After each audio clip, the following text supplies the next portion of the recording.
최초의 질서를 확립한 철학자 중에 지성적으로나 도덕적으로 모든 면에서 의심할 여지 없이 언제나 기분 좋게 마주할 사람은 단 한 명밖에 없을지도 모른다.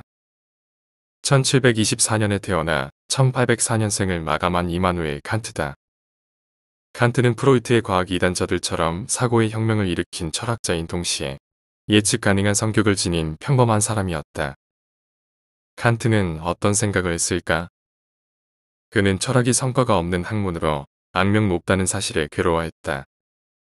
그리고 현대 사상 전반에 새로운 방향을 제시할 수 있는 급진적인 해결 방안을 찾았다. 그는 자신의 주요저서 순수이성 비판에서 이런 물음을 던졌다. 항상 무엇을 깨닫고 싶은지에만 집중하는 것이 잘못된 일은 아니었을까?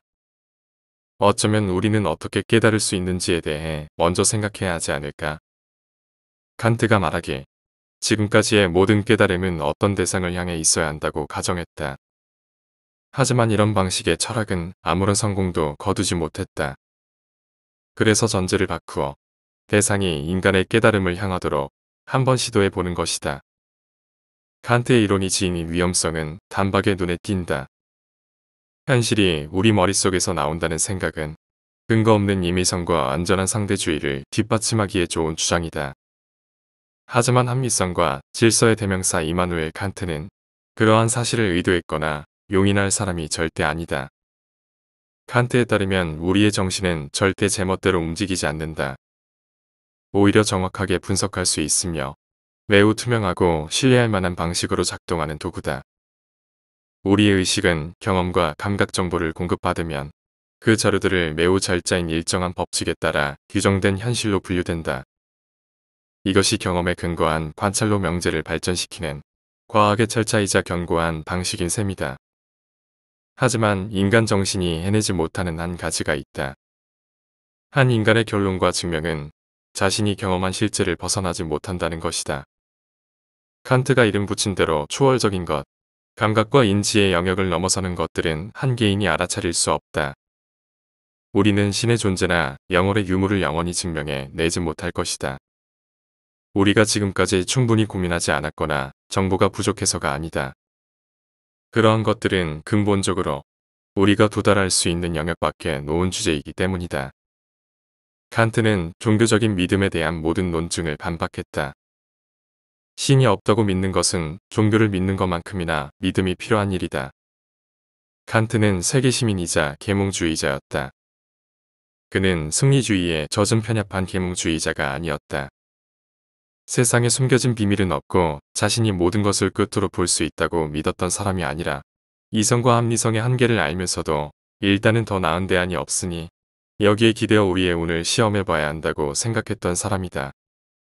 칸트가 서술한 바 계몽은 자신에게 그 책임이 있는 미성숙으로부터 인간을 벗어나게 해주는 출발점이다.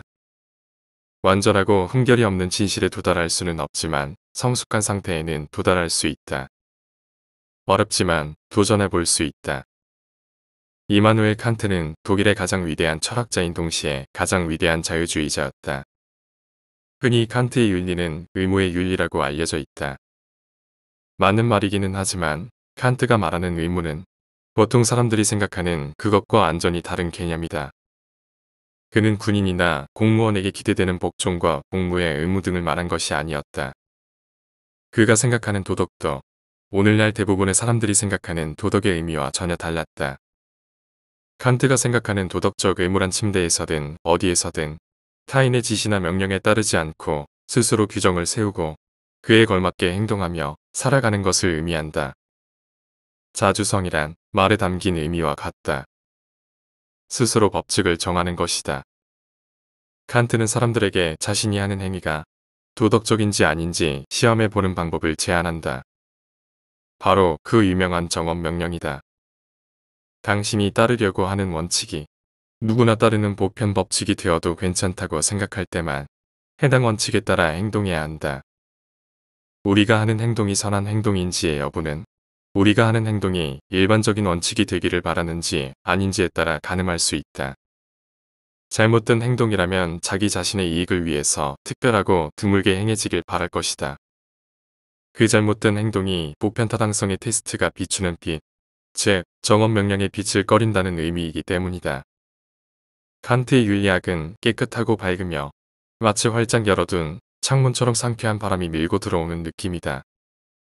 그의 윤리학은 외부 권력으로부터 어떤 행위가 옳고 그른지 그 기준을 제시해 주길 바라는 종속적인 형태가 아니다. 자유롭고 성숙한 사람을 지향한다.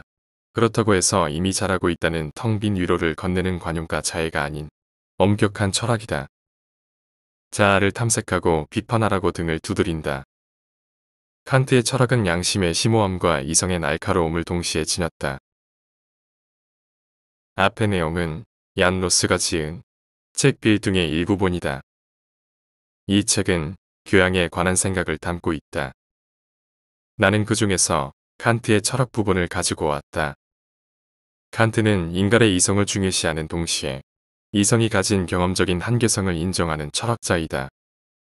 또한 칸트는 옴고 그름의 기준을 사회적 동물인 인간의 특성에 맞게 제시하고 있다. 냉철하고 현실적이면서도 미래지향적인 칸트의 글을 통해 삶의 지혜를 얻을 수 있길 바란다.